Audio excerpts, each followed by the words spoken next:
Hello po, so we're done na po sa ating Bible reading. So ang binasa po natin ay mga awit chapter 4 hanggang chapter 15. So short chapter lang po sila. That's why. And my highlight for today's Bible reading po ay yun po, we need to become the person God wants us to be.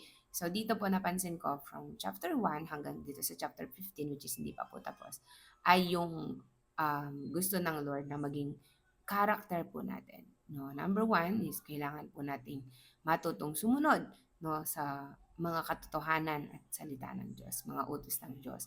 At gusto niya po tayong maging tapat no sa mga salita po natin no at maging matalino sa pag sama no sa mga tao. So ibig sabihin po nun mahal natin ang mga tao but we will not follow the ways of the wicked. So that's my highlight for today. I hope na blessed po tayo na tuloy-tuloy po nating um, i-desire po no, yung salita ng Panginoon araw-araw so that we will be successful in everything that we do. God bless!